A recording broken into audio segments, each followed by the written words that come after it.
La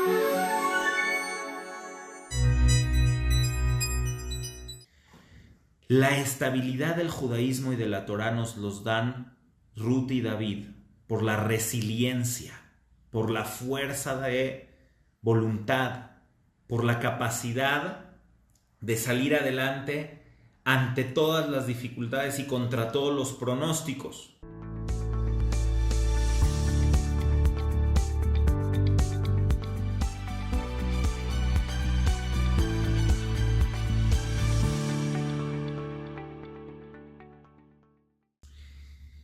Bienvenidas todas y todos, qué gusto que están acá. Ahora sí vamos a empezar la clase formalmente. El tema de hoy vamos a hablar acerca del rey David, vamos a hablar acerca de la Megilá de Ruth y vamos a hablar acerca de uno de los korbanot más especiales que hay, la ofrenda de el día de Shavuot, que es Shete Alechem. Todas estas cosas las vamos a estudiar para que pues ya en unas cuantas horas prácticamente vamos a estar en Shavuot y que veamos todo el significado que tiene el rey David y el día de Shavuot vinculado con la Megilá, el libro de Ruth, que era bisabuela de David, y también vamos a hablar acerca de esta ofrenda especial de Shavuot y entender cómo todo esto se vincula. Entonces vamos a empezar con el rey David. Vamos a empezar entendiendo que el rey David nació el día de Shavuot y murió el día de Shavuot. No todo el mundo está de acuerdo con la fecha de su nacimiento, no todo el mundo concuerda de que nació exactamente en Shavuot, pero sí todas las opiniones concuerdan en que murió el día de Shavuot. En plena fiesta de Shavuot, el rey David murió. Entonces aquí hay un vínculo muy especial porque, por ejemplo, el 7 de Adar, que es el día que murió Moshe Rabenu, que no es una fiesta especial en el calendario judío, se hace algo especial por conmemoración de la muerte de Moshe Rabenu. Pero el rey David pues muere justamente en una fecha donde hay una fiesta. Entonces podría llegar a pasar desapercibido que ese es el día de la conmemoración de la muerte del rey David. Para evitar eso, entonces según algunas opiniones, es la razón por la cual se lee la Megilá de Ruth, pero nosotros vamos a ir mucho más profundo, vamos a ir a un nivel mucho más profundo. Vamos a hablar aquí acerca de el concepto de la Merkabá. De nuevo, les he dicho que en estos shiurim me he estado atreviendo a tocar temas un poco más profundos. Y vamos a hablar entonces de qué se trata esta Merkabá. La Merkabá, en español, la palabra Merkabá significa carruaje. Y como es un concepto cabalístico, mucha gente piensa que estamos hablando aquí de algo fuera de lo normal, fuera de lo natural. Como les digo, que todos los conceptos de Kabbalah a veces se sacan de su contexto racional y se traspasan a algo completamente místico o mágico.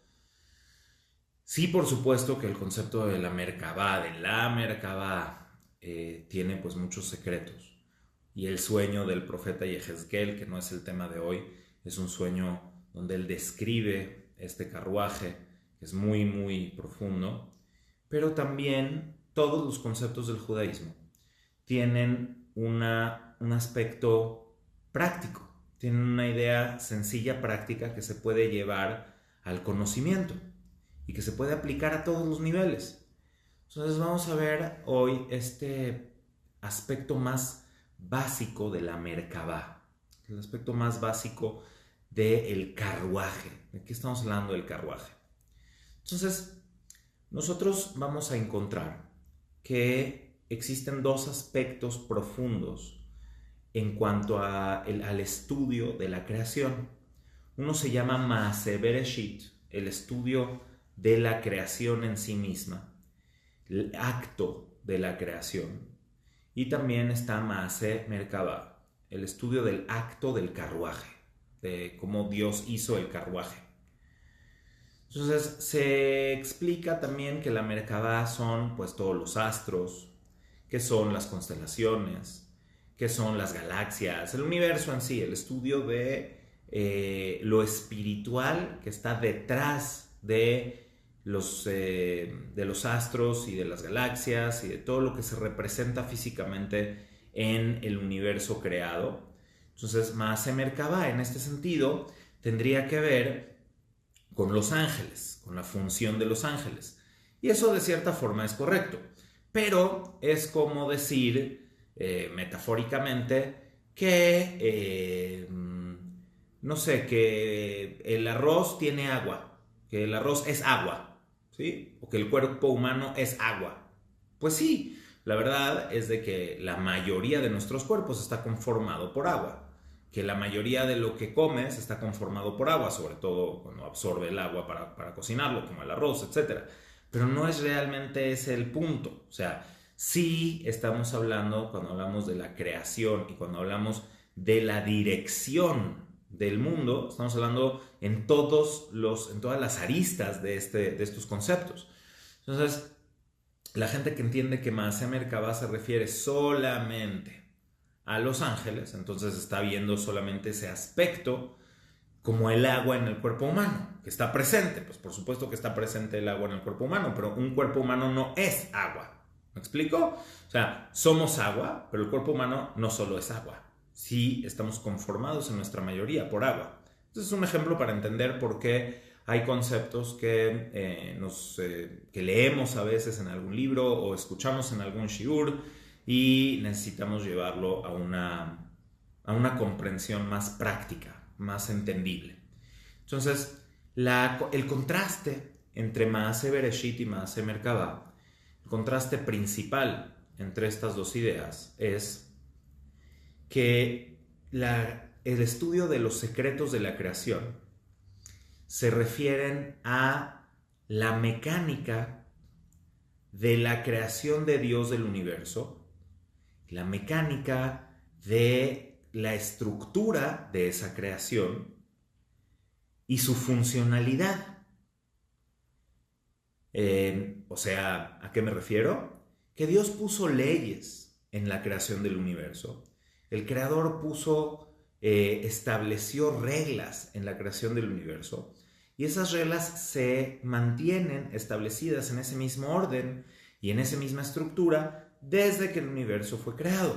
Por lo tanto, si nosotros estudiamos a profundidad Maaseh Bereshit, si estudiamos toda la dinámica de la Sefirot, por ejemplo, vamos a entender también la voluntad original del Creador al hacer el universo, y entonces vamos a poder vincularnos con el Creador a través de las leyes que estableció para crear el universo, a grosso modo.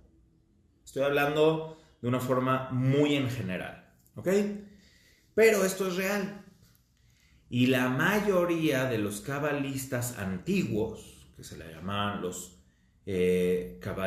Mekubalim Rishonim, los Mekubalim de la primera orden, de la primera generación, no es de que haya sido una generación, fueron siglos, pero los Mekubalim de la primera orden, llamémosle, se dedicaban mucho más al estudio de Maaseh Bereshit, de entender la relación de los seres humanos en la creación con el Creador. Y el estudio de todo ello a través de la comprensión de la fórmula o del mecanismo con el cual Dios mantiene a la creación, principalmente la Sefirot. ¿Ok? Sencillo. Sin embargo, hay otro aspecto profundo de la creación, profundo de la Torah y profundo de la Kabbalah, que es Maaseh Merkabah. Es el estudio de la dirección del mundo. ¿Por qué? Porque Dios no solamente creó el universo en un principio y le pone play a la música y que la música suene bajo las normas y las reglas que fueron establecidas por Él desde un inicio. Y eso es correcto. Las normas siguen ahí, pero Dios está activo en esta creación constantemente. Dios no se retiró de su universo, no se retiró de su creación una vez creado. sino que él está involucrado, el creador en este sentido, está involucrado constantemente con el universo que él creó. Y lo dirige, lo lleva hacia un fin específico, hacia una meta.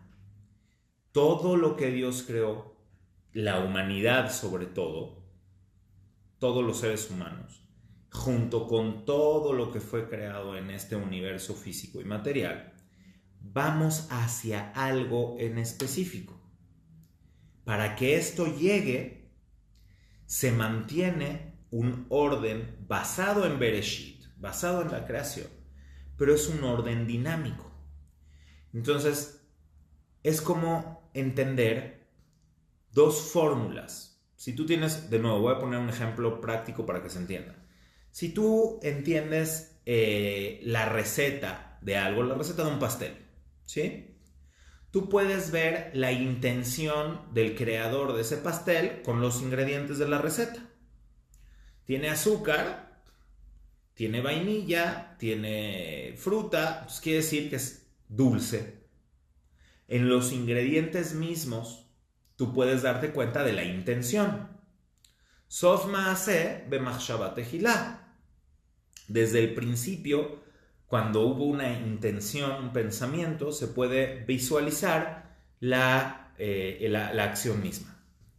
Sin embargo, también hay otra cosa que puedes tratar de entender para qué, cuál es el fin de la creación a partir de los propios ingredientes, de la propia receta y de la modulación de esa receta. Entonces podríamos decir que a partir de la propia creación, si la creación fuera un pastel, entonces podríamos llegar a entender eventualmente que el mundo es un festejo, ¿no? Porque normalmente el pastel se hace para festejar y es algo dulce, etcétera, etcétera, pero entonces es entender la intención, ¿sí?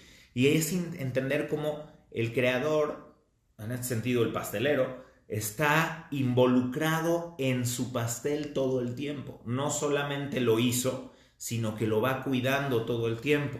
Que no se queme, que se esponje, que no se desinfle, que se vea bonito, que tenga su topping, etcétera, ¿no? Perdón por el ejemplo tan burdo, pero pues simplemente es una fórmula sencilla de explicar de qué se trata esto a profundidad para que podamos entender. Entonces, Maaseh Bereshit es entender el orden y la estructura de la propia creación y entender nuestra relación con Dios a partir de estas leyes de la naturaleza y de la dinámica de la creación. Y Maaseh Merkabah es entender nuestra relación con Dios y nuestra funcionalidad, nuestro tikkun, a través de la dirección de Dios del mundo y nuestro rol en esa dirección. ¿Cuál es el rol que nosotros estamos asumiendo? ¿Cuál es el papel que nos toca a nosotros en esta obra de teatro? ¿Cuál es el rol que nos toca interpretar a nosotros? Que nosotros tenemos uno muy específico, muy especial. Los Mekubalim más modernos, a partir del Arizal, se empezaron a enfocar más en esta parte del tikkun y en esta parte de Maaseh Merkabah, de la intención y de la dirección del universo y del papel que el ser humano tiene en el universo. Ok, entonces, siguiente metáfora. ¿Cómo podríamos visualizar si juntamos Maaseh Bereshit y Maaseh Merkabah? Si juntáramos las dos cosas, ¿cómo se visualizaría esto? Y vamos a entender ahora por qué se llama el carro, el vehículo. ¿Ok? Entonces, así como todos entendemos que la Merkabah, el carro, el carruaje, está hecho para transportar, para llevar algo de un lugar a otro, mercancía, carga, personas, lo que sea. La Merkabah, las ruedas del carruaje, están diseñadas para movilizar. para transportar algo de un punto a otro. Aquí es el punto central inicial de por qué se le llama Maaseh Merkabah. Esta dirección, estos conceptos o estas leyes de la dirección del creador del universo están preestablecidas y hay un involucramiento constante del creador para dirigir, transportar algo o alguien del punto A al punto B, para que haya una transición. Entonces, cuando los cabalistas, o bueno, más bien, cuando los cabalisteros modernos hablan de Merkabah sin entender necesariamente de qué estamos hablando, se meten con los rollos y con los ángeles y con todas estas cosas, sin explicar este punto central, este punto neurálgico, que estamos hablando del carruaje, de la serie de cosas o de aspectos de la creación que lo mueven, que lo hacen avanzar, que lo llevan a algo que no era necesariamente en un principio, algo diferente, que lo mueven, que el universo se está moviendo. Eso es Merkabah. La rueda fue ideada, creada y hecha para la movilidad, para la movilización de cosas, de personas, de objetos. Por eso es Merkabah. Entonces está este segundo aspecto del universo, que es su dinámica y su avance constante, su movilidad constante, su característica como una creación dinámica que nunca está estática y que no debe estar estática. Y ahí estamos los seres humanos, que no debemos quedar estáticos y no podemos estar estáticos. En relación al pueblo de Israel y en relación al mundo entero, hay ciertos personajes, ciertas personas o ciertas circunstancias que le dan movilidad al universo, que le dan su tanto estabilidad como su movilidad. Y en este sentido, para Am Israel, el carruaje tiene 4 ruedas. Para Am Israel y en concepto para la humanidad entera, pero vamos a hablar de nuestra responsabilidad como Israel, ¿ok? Estas 4 ruedas serían Abraham, Isaac, Jacob y David. David viene muchos siglos después de Abraham, Isaac y Jacob. Y sin embargo, David es la 4ª rueda del carruaje. Probablemente ustedes hayan manejado alguna vez un triciclo.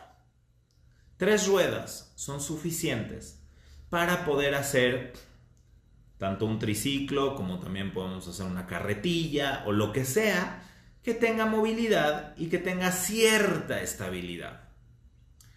Y por eso la Merkabah o el concepto de movilidad queda bien establecido y queda bien hecho con los conceptos enseñados por Abraham, Isaac y Jacob. Ojo, estos conceptos se les llama Abraham, Isaac y Jacob, pero no son Abraham, Isaac y Jacob. O sea, Abraham es una de las ruedas del carruaje, pero no la rueda del carruaje es Abraham. Es muy importante explicar esto, porque lo que estamos diciendo entonces es que Abraham en su vida representó con éxito destacado, que no hubo nadie más destacado que él, como para decir que ese primer aspecto de la rueda, de la transición, de la movilidad del mundo, puede ser identificado con ninguna otra persona mejor que Abraham. ¿Me explico? No que Abraham es la rueda, sino que todo lo que representa esa primera idea de movilidad, de transición, del carruaje, de dónde estamos llevando el universo del punto A al punto B, o del X al Y, para que suene más común en aspectos indefinidos, del punto X al punto Y, Nadie representa mejor esto que Abraham. ¿Qué es ese primer aspecto de Abraham? Es la bondad, el Gesed, todos los aspectos de la benevolencia del Gesed, con responsabilidad. ¿Ok?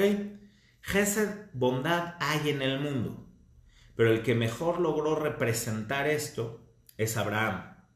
Hoy no puedo ampliar demasiado en Abraham, pero probablemente ustedes lo saben y lo han escuchado y lo entienden. Abraham es el Gesed, es la bondad, es el punto inicial de la creación, es el punto original de donde todo lo demás surge. Este punto original es la bondad responsable. Entonces, ¿por qué nadie representa este aspecto mejor que Abraham? Por lo que Dios mismo le dijo.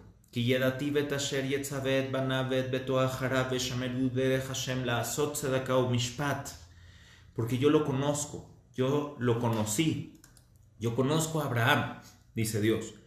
Yo sé que él va a educar a sus hijos, que él va a educar a sus siguientes generaciones, para que ellos cuiden y vayan en el camino de Hashem. Entonces, nadie puede representar mejor a Abraham que Abraham en el aspecto de que le dio movilidad al mundo con la idea de la bondad educativa. La bondad no esporádica, la bondad no espontánea, sino una bondad que sea el eje de la vida, responsabilidad de transmitirla, es una bondad vinculante que te hace a ti responsable de que esté en una función continua. Y eso no hubo nadie más y mejor que Abraham Avinu. Aunque hubo gente buena antes, aunque hubo gente muy, muy elevada, Tzadikim, Shem, Eber, Metushelach, Noach, todas estas personas no lograron ni hacer de la bondad su eje, y los que sí lograron hacer de la bondad su eje, no el eje vinculante de la responsabilidad de transmitirlo. Por ejemplo, Lemech, ¿sí? Que hacía zapatos. ¿Qué significa que hacía zapatos? Ayudaba a gente. No los quiero revolver, pero al final él trascendió su alma, Hanoch, no Lemech, se me cruzó el cable. Hanoch hacía zapatos. Eso significa no nada más que era zapatero, sino que ayudaba mucho a las personas, al cuerpo de las personas. El cuerpo es el zapato del alma. Pero nunca lo hizo como un asunto donde él fuera el obligado a transmitirle eso al mundo entero. Abraham sí fue. ¿Ok? Bueno, quedó la primera rueda. Yitzhak es el deber. Yitzhak es la estructura, el juicio, el orden, la ley, la restricción. Si solamente tuviéramos la rueda de Abraham o el concepto de Abraham, esto sería completamente inestable, porque la bondad no bien establecida, la bondad no ordenada, la bondad desequilibrada, termina siendo completamente desbordada y queda causando muchísimo daño. Entonces, todos nosotros entendemos qué sería de este mundo sin leyes, todos entendemos qué sería de este mundo sin un orden. Lo especial que vincula a Yitzhak con la ley y el orden y la funcionalidad, con el din, con el rigor de la ley, es de que Yitzhak innova todo esto a través de la vinculación con Hashem. O sea, las leyes podrían haber existido desde antes para que haya una regulación de la humanidad y para que no nos estemos matando unos a otros, como lo dice el Talmud en el Tratado de Sanedrín. ¿Cómo tenemos que agradecer de que existen las leyes del país, las leyes del gobierno? Porque si no, la gente se comería vivos unos a otros. Y lo experimentamos aquí en muchos lugares del mundo, pero en particular en México, donde pues tenemos una violencia infinita, donde la verdadera pandemia es la violencia, donde mueren y mueren personas todos los días y ni siquiera ya pasan a ser una estadística, ya ni cuentan prácticamente, es como lo normal. Sale el sol, respiras, muere gente por lo que los asesinan los sicarios y etcétera, ¿no? Entonces, tiene que haber ley. tiene que haber un orden, tiene que haber una justicia y tiene que haber una estructura punitiva para las personas que hacen mal.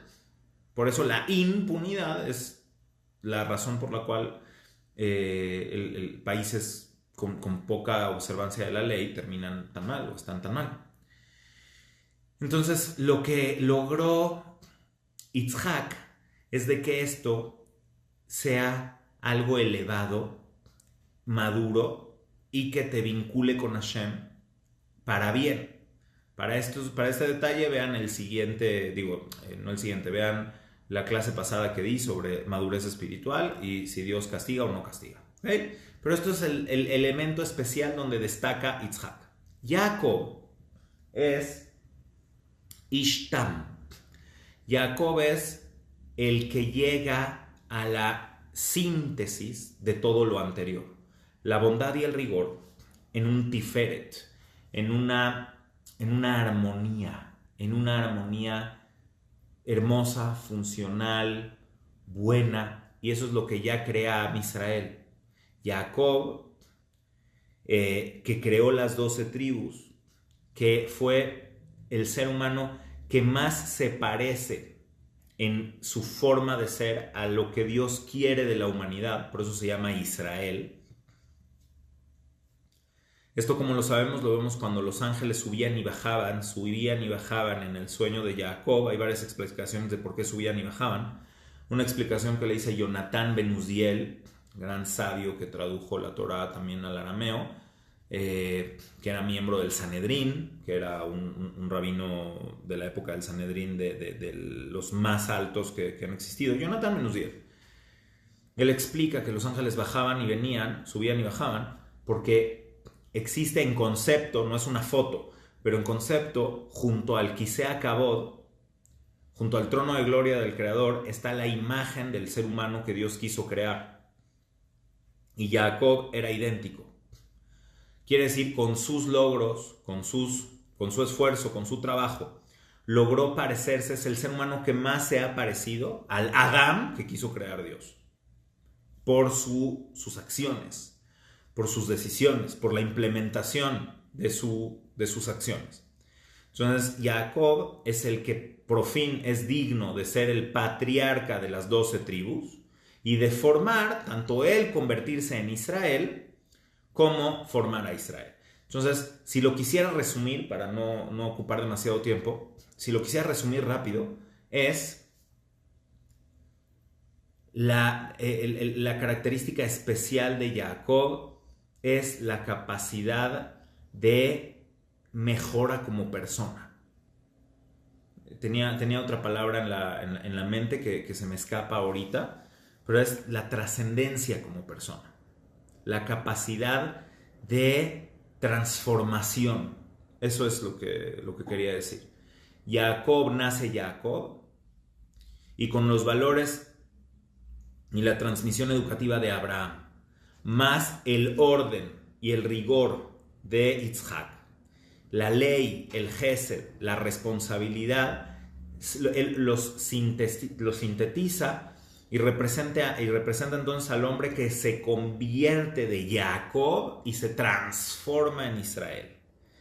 Por eso, Jacob ya puede ser la persona que sea la base, que sintetiza todo lo anterior. Gesed, Geburah, el Estiferet, y se complementan todos para tener a las 12 tribus, a los 12 hijos de Israel, que cada uno representa un aspecto de esto, y se crea Am Israel, el pueblo de Israel en su conjunto. Entonces estas tres ruedas, estas tres ideas, ¿sí? O sea, la rueda se llama Gesed, no se llama Abraham, pero nadie más la pudo representar de una mejor manera que Abraham. La otra rueda del carruaje se llama Din, se llama Geburah, se llama fuerza, se llama rigor.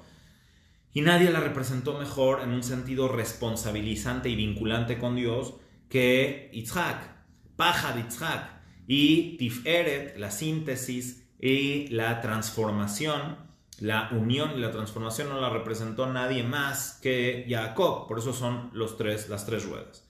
Y así se mantuvo el pueblo de Israel.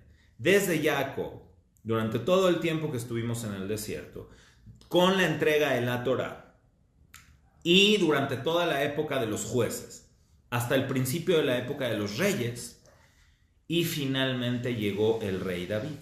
Y el rey David se convirtió en la cuarta rueda del carruaje. Regel, Revi, la Merkabah, puede ser cuarta pata, cuarta rueda, en el sentido de lo que yo estoy explicando.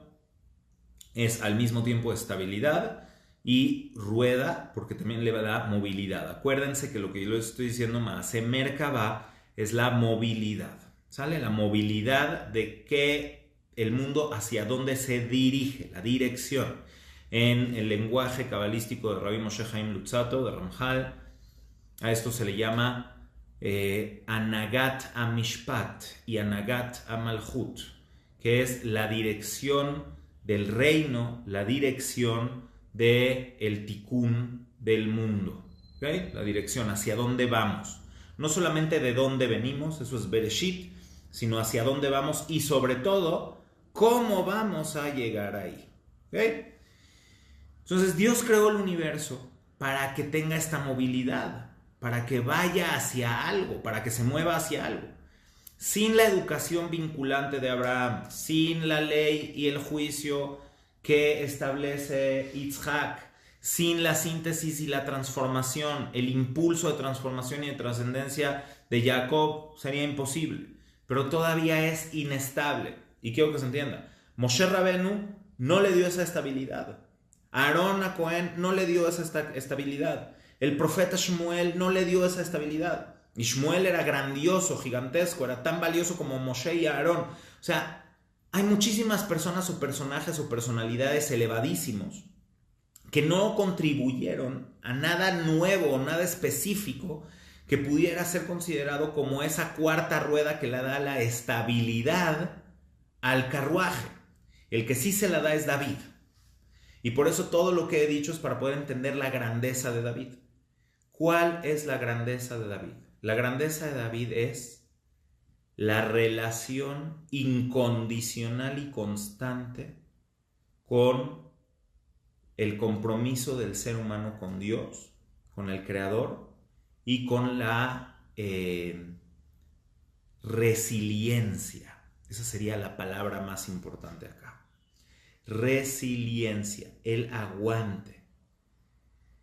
Nosotros consideramos la relación especial que hay entre Dios y Abraham, le llamamos Maguen Abraham.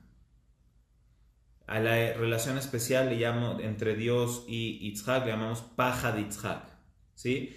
Entre Jacob y Hashem le llamamos Abir Jacob, ¿eh?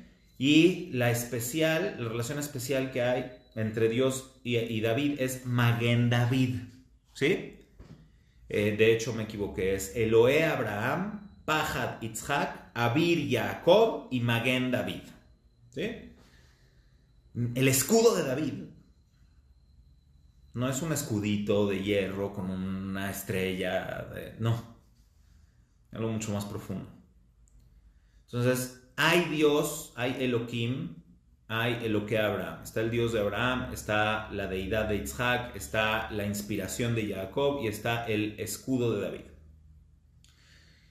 David tiene una historia que yo no se las puedo resumir en minutos. Una de las primeras clases que di formalmente en la comunidad sefaradí de México, cuando entré a trabajar en esta bendita comunidad. Mi casa, una casa que me vio nacer, que me vio crecer, con mi familia.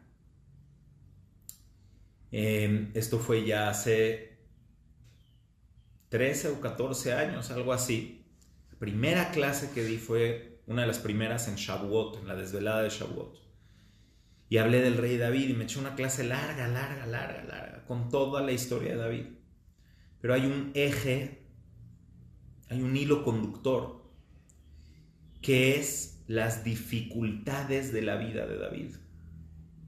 David nació y desde que nació fue cuestionado si él realmente era hijo de Ishai o no. Pero no nada más eso. Ishai cuestionó su propia identidad judía.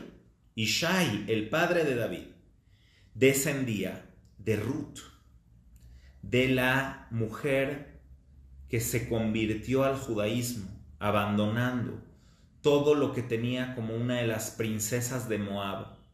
La historia completa la pueden leer en la Megilá de Ruth, y por eso se lee la Megilá de Ruth en Shavuot.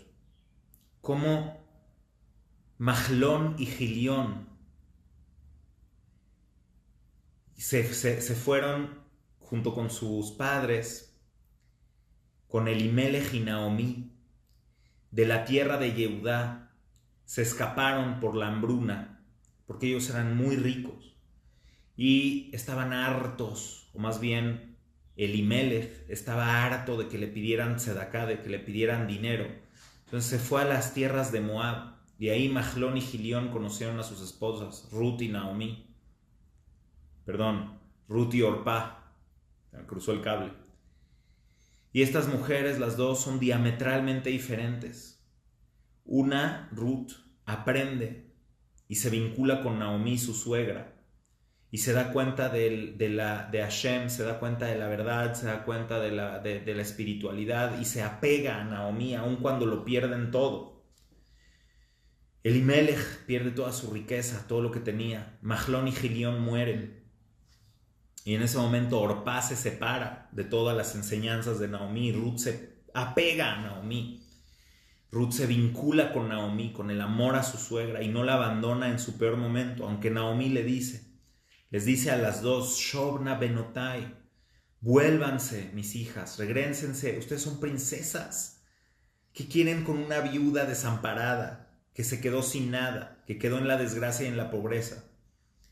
Y entonces Orpá le da un beso a Naomí, le dice, muchas gracias, suegrita, gracias por todo, y se regresa a Moab. Y ella eventualmente engendró a Goliat. Y en cambio, Ruth le dice a Naomí, a donde vayas iré, tu pueblo es mi pueblo, tu Dios es mi Dios, y yo no te voy a abandonar nunca. Y entonces se atreve y va con es una historia tan inspiradora, tan elevada, de superación, de vencer retos, de ir más allá. Y entonces sucede toda la historia de la conversión de Ruth, donde Ruth pertenece al pueblo de Moab. Y si lo recordamos, Dios específicamente dijo que no habrá prosélitos del pueblo de Amón y del pueblo de Moab. Los egipcios se pueden convertir a la religión judía, a Israel, pueden hacerse parte de Am Israel. Los amalequitas, es una locura, pero sí, los amalequitas, los edomitas, todos se pueden convertir. Hay un detalle, un problema técnico con los amalequitas, pero no me voy a meter en eso. Pero Amón y Moab no. ¿Por qué? Porque Amón y Moab se contradicen en esencia a Abraham. Las dos naciones que salieron de Lot, que era el sobrino de Abraham, en su esencia contradice la esencia de Abraham, porque Abraham es bondad, porque Abraham es responsabilidad, porque Abraham es vinculación. Y Amón y Moab, cuando el pueblo de Israel salió de Egipto, fueron malagradecidos con la descendencia de Abraham, que le dio todo a Lot. Y el ser malagradecido y tratar de maldecirlos y tratar de hacerles la guerra es algo que es incompatible con Israel. El ser malagradecido, Kafú y Tobá, nunca va a poder ser parte de Israel. También tengo un pequeño video, no una clase completa, sino un pequeño video sobre Abraham y Lot. Lo pueden ver en el canal de YouTube, vale mucho la pena, que les va a complementar esto. Entonces, de las descendientes de Amón y Moab, una de ellas era Ruth. Y hubo un debate enorme en la asamblea de los sabios, de los ancianos de la época de Boaz y de Ruth. Cuando Boaz quería ya cumplir y casarse con Ruth, después de que descubrió quién era y toda la historia de la Megilá de Ruth, realmente a quien le correspondía tomar la responsabilidad de Ruth y de Naomi era a un fulano, así lo llama la propia Megilá, Peloni, de ahí sale la palabra fulano. Quiere decir que la propia Megilá, el relato, oculta su nombre, porque no se merece ser mencionado. Y uno de sus argumentos para fallar a su responsabilidad fue que él no estaba seguro que Ruth pudiera ser parte de Am Israel porque era descendiente del pueblo de Moab. Sin embargo, los sabios en la asamblea determinaron que solamente los hombres de Moab y los hombres de Amón son quienes nunca se pueden convertir al judaísmo, pero las mujeres de Amón y de Moab sí. ¿Por qué? Porque uno de los argumentos es de que el pueblo de Amón y de Moab no salió al encuentro de Israel con pan y con agua para ayudarlos en su travesía por el desierto. Y eso lo tenían que haber hecho los hombres, no las mujeres. Entonces el reclamo nunca fue para las mujeres. En síntesis, existía esta duda de si Ruth podía ser una mujer judía al 100% o no. Si podía ser una mujer, ni siquiera judía, parte de Klal Israel. ¿Sí? Porque ya hablé y expliqué esta diferencia en alguna otra época. Parte de Klal Israel. Bueno, pues finalmente el Sanedrín determinó que sí.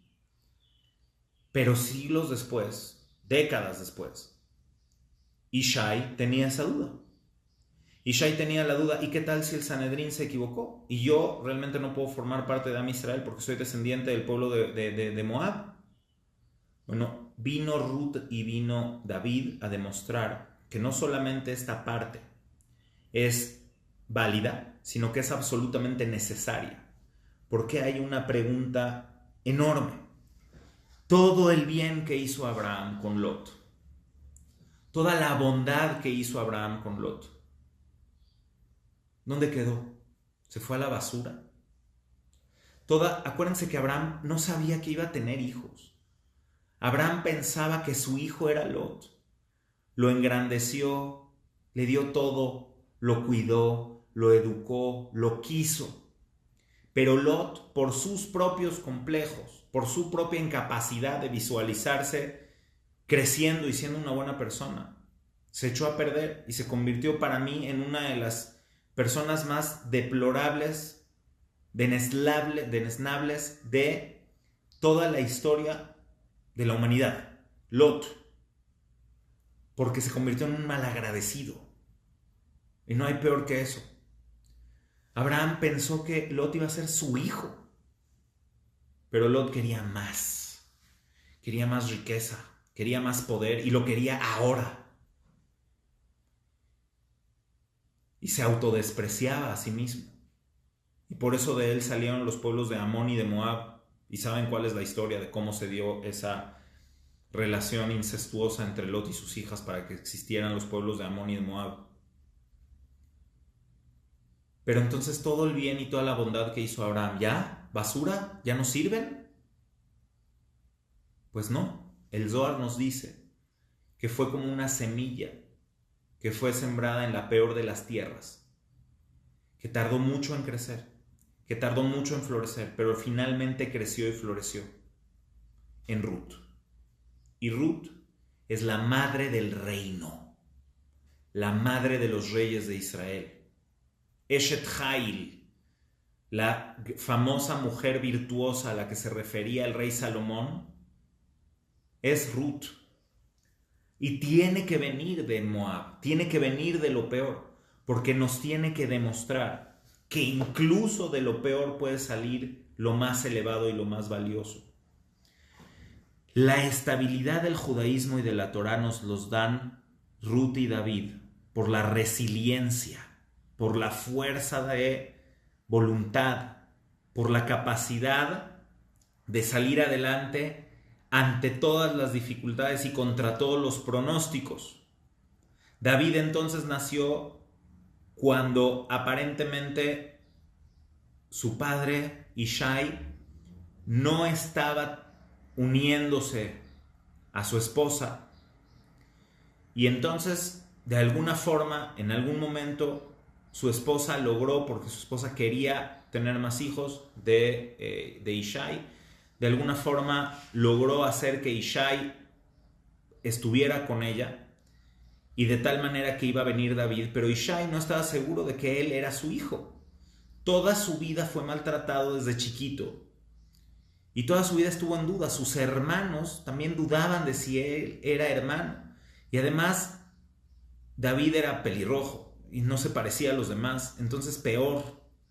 Una historia durísima. ¿Por qué creen que David era pastor? ¿Por qué creen que David era pastor? Porque nadie lo quería en su casa.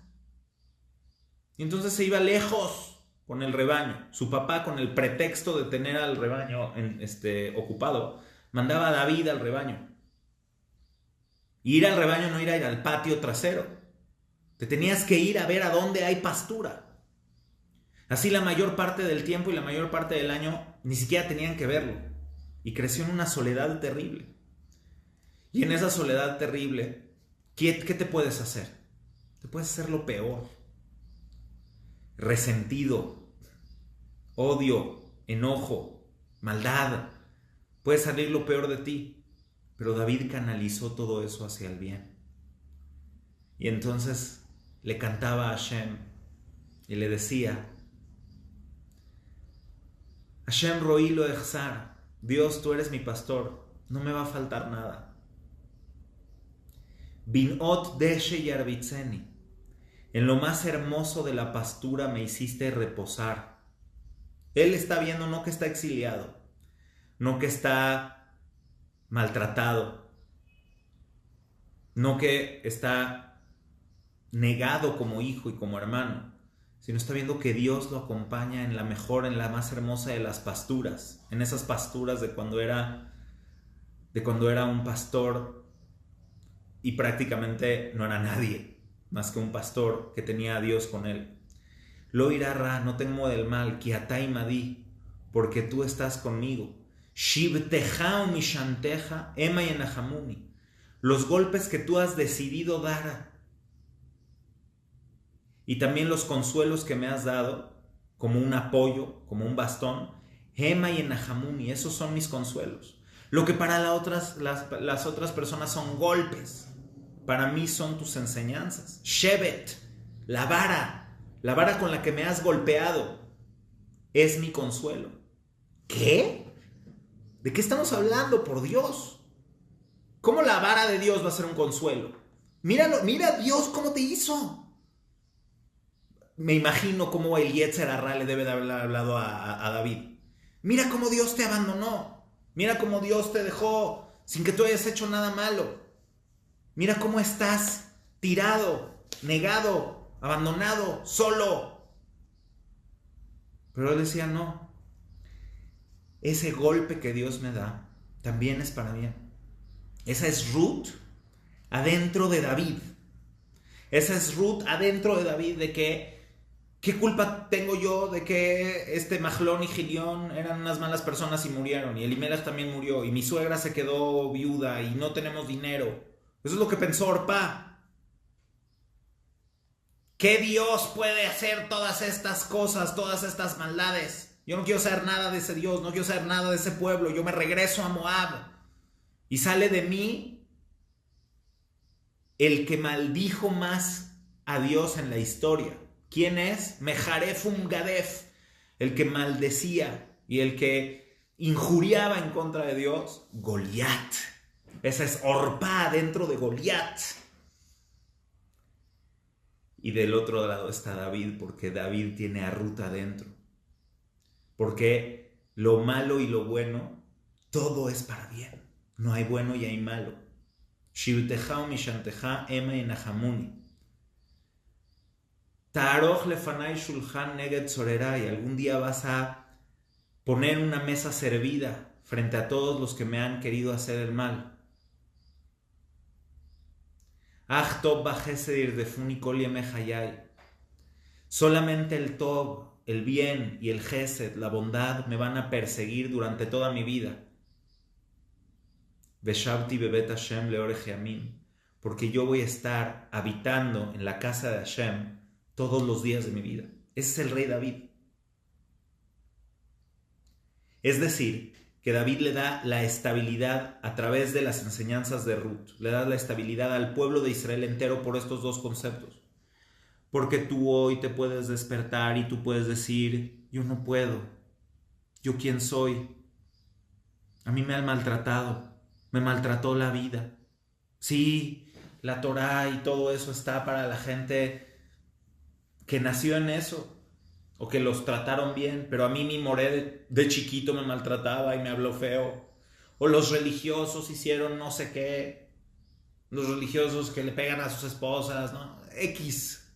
O la sociedad y el mundo y todos los problemas y dificultades que hay.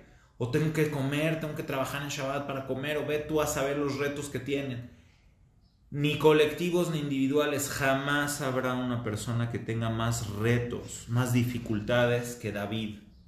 Y Ruth y David en este caso están juntos. Y por eso el Mashiach ben David surge de aquí.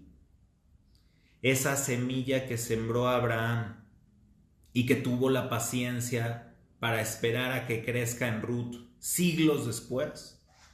Esa bondad incondicional de Abraham nos dio a Ruth y nos dio a cada uno de los pequeños reyes David que hay en nosotros. David Melech Israel Jai Vekayam, ya lo expliqué el otro día. Está vivo y está presente.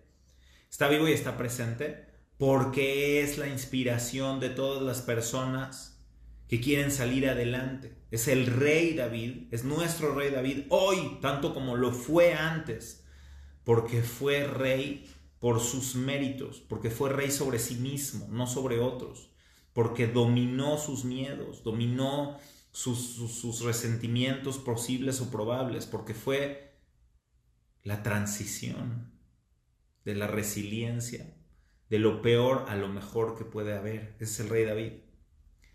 Esa es la cuarta rueda de cómo llegar al fin del Tikkun en el mundo que nosotros debemos de seguir construyendo. Sin esa rueda podríamos llegar, pero con mucho trabajo y mucha inestabilidad, y muchos se caerían del carruaje en el camino. Muchos se han caído del carruaje en el camino porque no entienden el mensaje de David. Entonces David nace y muere en Shavuot, según algunas opiniones nace y muere en Shavuot, según todas las opiniones muere en Shavuot. En el momento de la entrega de la Torá, y aquí vengo a la última parte, que es la parte donde se hacen los dos panes. La Torá tiene que estar vinculada con este canto. David es el que cantaba y Moshe Rabenu le llama a la Torá, le llama Shirah, le llama canto. Entonces, podría decir aquí yo varios versículos más del Teilim que hacen relación a esto, pero se nos empieza a hacer tarde nuevamente por mi inspiración y mi rollo, ya se nos hicieron 11:20, pero pues todavía nos quedan 10 minutitos para poder terminar. No voy a hacer tanto, no voy a resumir tanto, pero yo creo que se va a entender muy bien. Entonces la Torá es un canto. El que mejor representa el canto de la Torá, la canción de la Torá, es David. El rey David que cantaba todas las mañanas, que despertaba al amanecer para cantarle a Hashem. Pero sobre todo es un canto, porque a Azinu, donde la Torá dice que la Torá propia, dice que la Torá es una canción, también ahí implica los versículos más duros de toda la Torá. ¿Qué es lo que va a pasar con el pueblo? Y lo decimos el canto de Azinu lo cantamos en Tisha B'Av, porque en Tisha B'Av también conmemoramos las peores cosas que nos han pasado. Entonces, ¿por qué la Torá llama canto? Se llama a sí misma una canción cuando habla de las calamidades que van a pasar en el futuro con el pueblo judío. Por eso David está vinculado con la canción a través de la Torá en Shavuot, que es el día de la entrega de la Torá. Porque uno tiene que captar que no todo va a ser color de rosa, que no todo va a ser perfección, que va a haber retos terribles, que va a haber momentos durísimos en nuestra historia. Algunos por y algunos para. Esa es la Merkabah. Maaseh Bereshit solamente es entender ¿y por qué esto? ¿Y por qué Dios hizo esto? ¿Y por qué Dios hizo el otro? Maaseh Merkabah es entender para qué suceden las cosas. Y es esa transición que hace la humanidad del estado X al estado Y, que es el tikkun. Y por la razón por la cual para la cual hizo Dios el mundo, para que se mueva, para que tenga una movilidad. Entonces los conceptos de Abraham, Isaac, Jacob y David son los que le dan esa movilidad. Y en Shavuot finalmente se hace la ofrenda de los 2 panes. ¿Okay? ¿Qué son los 2 panes? En Pesaj nos liberamos de lo material, de la esclavitud material. Comemos matzá y todo. Pero al día siguiente de Pesaj se llevaba la ofrenda de cebada. La cebada se llevaba en forma de grano. Quiere decir que este alimento, la cebada, antiguamente también se utilizaba para darle de comer a los animales. Es un grano mucho más barato y un grano que se le daba también a los animales. No necesariamente se hacía pan de cebada, se hacía pan de trigo, no de cebada. Entonces la libertad material te da para el cuerpo, pero la libertad espiritual es cuando se hace el corbán de los 2 panes. Del pan que está hecho con trigo y que no es que no es matzá, que es hametz. Entonces, en síntesis, quiere decir que están estos 2 aspectos de la libertad. La libertad de Mitzrayim, el grano de cebada, que es la alimentación del cuerpo, la alimentación animal, la liberación y las necesidades físicas. Y está Shavuot, que está puesto ahí para la liberación espiritual y la vinculación con Dios a través de la Torá. Y por eso se hace el pan de trigo, que representa el involucramiento del ser humano en la creación del pan. La creación del pan tiene 10 pasos para crearse el pan, y la bendición del pan tiene 10 palabras, como las 10 sefirot. Cuéntenlas. ¿Por qué? Porque requiere que el ser humano se involucre en la creación. El pan implica que el ser humano se tiene que involucrar en la creación para mejorarlo. No comemos nada más frutas y verduras. También mejoramos ciertos aspectos de la creación, como los granos, y los hacemos comestibles. Y entonces dice el pasuk, que en este caso lo dijo el rey Shlomo, Kilo al alejem levado a Adam, no solamente del pan vivirá el hombre, ki alcohol mozapi Hashem Adam, sino todo lo que salga de la boca de Dios, a partir de ello vivirá el hombre. ¿Qué quiere decir? Que así como el ser humano tiene que vincularse con la naturaleza para hacer el pan, también tiene que vincularse con la creación entero para hacer que el pan, es decir, la masa, la creación, Bereshit, se eleve y se transforme en algo mejor, y eso es Merkabah. ¿Y quién es el que más hizo eso? A pesar de todas las dificultades, el que no se puso pretextos, el que venció todas las barreras. David, el escudo de David. El vínculo especial es entender cómo esta relación con Dios te escuda y te defiende de todo lo negativo que puede haber a tu alrededor, porque no estás solo. Lo irá ra. No temo del mal, kiatai madí, porque tú estás conmigo. Ese vínculo genera el escudo de David, que te defiende de todas las cosas que están por fuera, pero sobre todo te defiende de todas las cosas que están por dentro. De decir, yo no puedo, yo no soy, a mí me maltrataron, si yo fuera rico, y todas estas cosas. No, ese es la cuarta rueda. Y en todo este conjunto podemos llevar al mundo a hacer algo mejor. Y todos debemos de aprender a ser como Ruth. Todos debemos de aprender a ser como David. Y eso es lo que le da la máxima expresión a el pueblo de Israel. Y por eso se da y se complementa en Shavuot, porque es un aspecto indispensable de la Torah que, aunque tardó siglos en concretarse, está. Y sin él no sería lo mismo. Pues muchísimas gracias a todas y a todos. Voy a entrar a ronda de preguntas.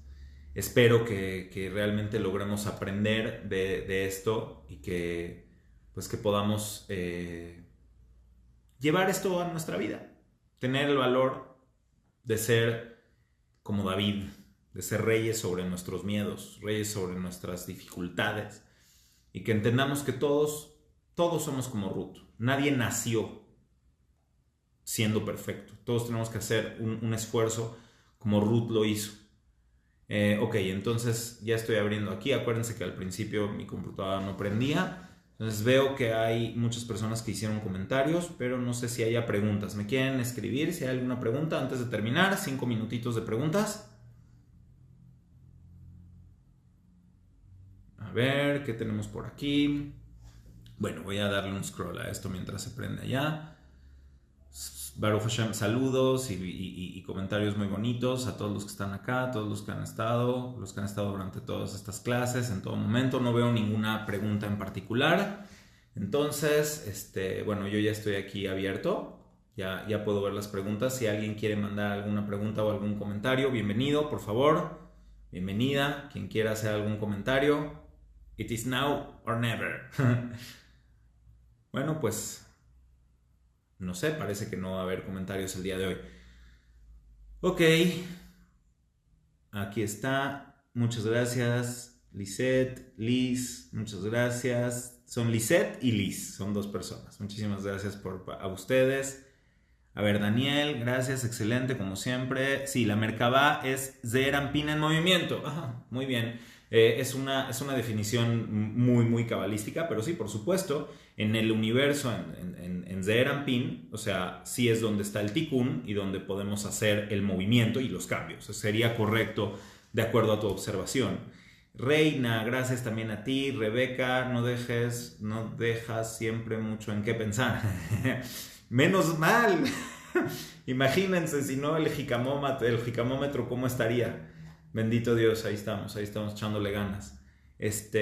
No, simplemente mi computadora hoy sí no quiso. Elisa, muchas gracias por escucharnos siempre. Hoy sí mi computadora decidió atorarse y no desatorarse del todo.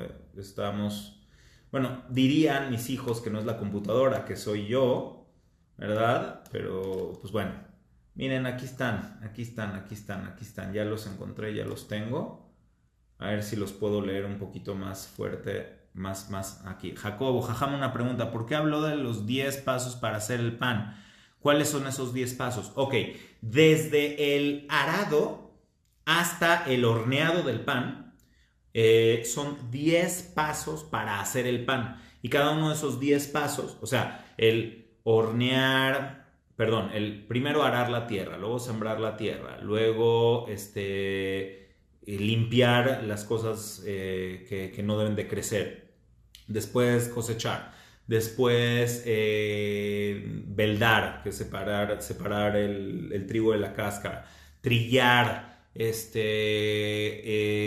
trillar es quitar, son 2 formas de quitar la cáscara, después moler, después amasar y después hornear. Son 10 pasos, puede ser que se me esté olvidando alguno, pero esos 10 pasos representan las 10 sefirot y están relacionados con las 10 palabras de la bendición del pan. Entonces esto es lo que te puedo explicar, aunque se me puede olvidar alguno de los pasos en particular. Gracias también, ¿quién más está? Esther, gracias Esther, y luego Raquel Michan, gracias a ti. Ahí ves que Raquel, teniendo paciencia, o sea, poco a poco, cuando uno mete el pastel al horno, al final sale bien el pastel del horno. Bendito Dios, que siempre tengamos alegrías. Y luego, gracias Benito, sano y recio. Ok, ¿qué hay que recibir con flores y el olor de ellas en Shavuot? Excelente pregunta, Lisette, qué bueno que la hiciste. Ok, el monte de Sinai, cuando se entregó la Torá, todo el monte de Sinai floreció. Entonces, también la Torá nos debe de hacer florecer. Y el aroma de las flores, que sí representa la espiritualidad y de toda la naturaleza que crece. Entonces, si tú pones flores en tu casa, hay plantitas bonitas en tu casa, estás diciendo que la Torá está floreciendo en ti, en tu familia, y que cada vez tienes mejor reaj, que tu espiritualidad, tu ruaj, está mejorando cada vez gracias a la Torá que recibimos cada año. Eso es una excelente pregunta. Abraham conoció a sus nietos. Sí conoció a sus nietos, conoció a Esav, conoció a Jacob, los conoció de chiquitos. Después, cuando ya estaban creciendo, falleció Abraham y justamente cuando falleció Abraham es cuando Esab empezó a desviarse a un mal camino. Muchas gracias a ti, Jamie, Estela. Lo explica tan hermoso que no hay dudas. Muchas gracias. Sí, que siempre podamos reflexionar. Y David solo representa Malhut. Si te das cuenta, eso es una buena pregunta también, dice Daniel Capuano, que él sabe bastante de Kabbalah.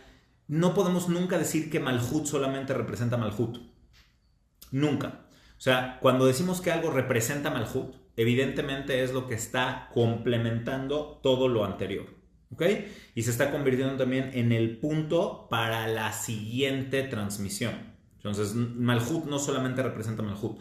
El único Malhut que solamente representa Malhut es Ra, es el Malhut en Malhut, que solamente es absorbente y que solamente recibe y que nunca da nada. Y ese es Malhut Ra, el mal reino, que es lo peor que hay. ¿Ok? Espero que se haya entendido. Lisette, ok, muchas gracias. También felicita a Ramoy Gilu, que da muy bonitas clases. También yo felicito también a todo el equipo. Bueno, ya que estamos, a Rabbi Yoshua, que ayer me cubrió, que tuve un imprevisto.